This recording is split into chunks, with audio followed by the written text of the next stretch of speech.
Hello, my beautiful ducklings. It's a friendly Grubbeteer, and I'm back again with the Steven Universe vlog. And this is part 1 of the special 2-part episode.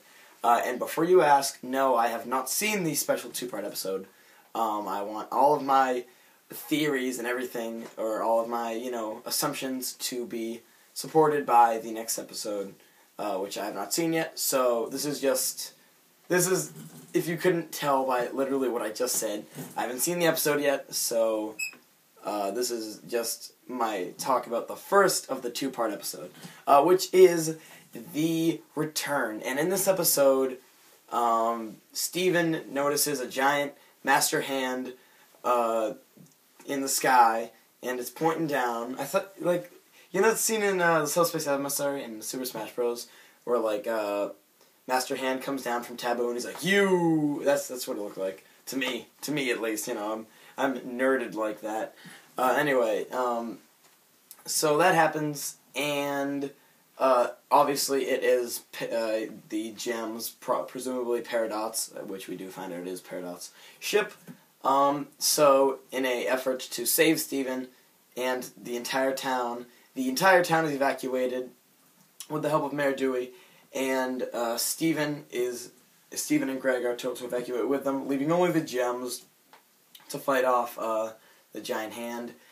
So on the road, Greg tells Steven a bit about what happened in the past with the Gem War, and the only thing that saved the Gem War in the first place was Rose's shield, which is now inherited by Steven. So Steven learns that he kinda is very useful, to the gems, because he has the shield that wins the war. So he convinces his dad he should go back and help the gems, even though the gems told him not to. He goes anyway, and while that did bother me a little bit, I mean, I understand Steven understands how important this is, and I know he's a cartoon character, and this is all made up, but that's a very gravitational thing, to just be like, "Come on, Dad, please, please." And he's like, "Alright, fine." That's like saying, "Come on, Dad, everybody else is playing with matches. Can I play with matches? Please?" And Dad's like, "Alright, fine." That would be horrible. That was a horrible analogy. But you get what I mean. It was a very dangerous thing, and whatever.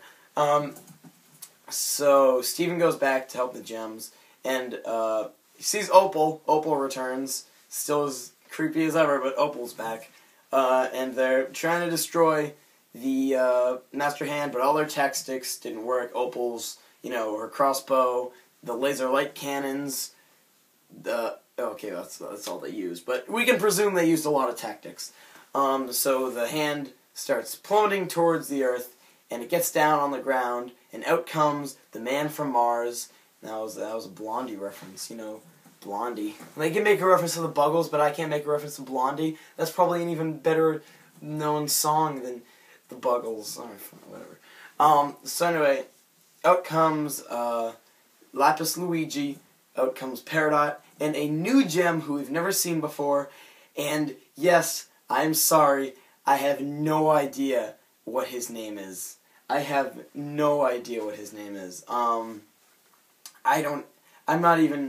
know I got a complaint in one of the last few videos for not really remembering the episode that well, but I have no idea what this guy's name is. I think they said it once. I can look it up if you want. I mean, fine, whatever. I'll look it up and I'll keep talking about the episode. So, let me just get this. Alright, so we see the iPad open, and so we see the gems, the gem whose name I have no idea what it is. What was the name of the episode?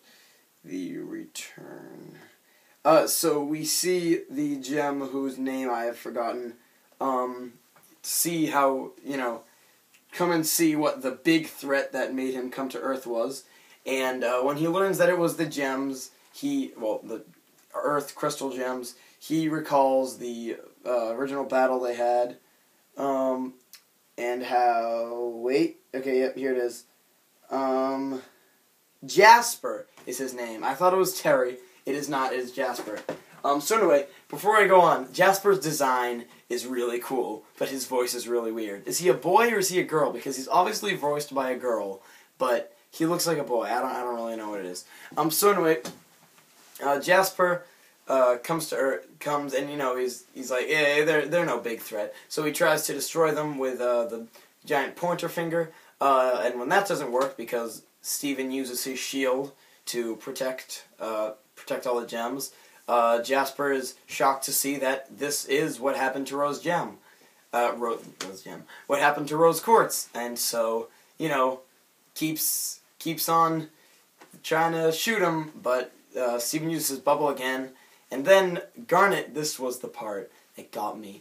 Garnet comes out to save the day with her big Hulk hands and her power glove, and I can't even explain what happened exactly. Jasper has this taser kind of gun, sword, and he stabs Garnet with it, and Garnet turns into an emerald sort of creature thing, and then she breaks into 1,000 pieces, and her little gems just fall to the ground, just like what happens in that episode where Pearl's gem is cracked. She just dies, and they have to watch her gem. And I know there's no way that it's gonna happen, but I'm really hoping that Garnet isn't dead. She's my favorite. Please don't kill her. That really shocked me. That really shocked me. When I watched that was pretty shocking. But anyway, so the other gems try to go and beat up Jasper, but Jasper grabs Steven and he says, you have no hope. And then he headsbutts Steven, and then the episode's over. And this was a very good episode, but is it a good episode for the reasons you think I'm going to say? Probably not. The first thing I just want to say about this episode that stuck out to me like a sore thumb, but a sore thumb in the best of ways, was the backgrounds in this episode are amazing. They are amazing. Even the episode starts, and they're in a sunsetting beach city, which already looks nice. And just, the episode starts, and we're in such a, such an industrial setting, I guess. Well, industrial as it gets on a boardwalk, but you know what I mean. And the backgrounds, the illumination on the glass, there's one scene, it's super small detail, but they're just looking at Steven and Greg, and he's talking about how he likes the bits.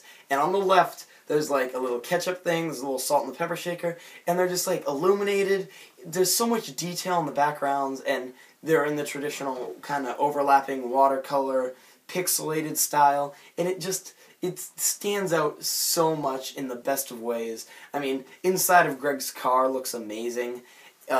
Just when everything when the Emerald City, gang attacks, everything is illuminated in a kind of green, and it looks the characters and the backgrounds just look outstanding with this emerald shadow on them.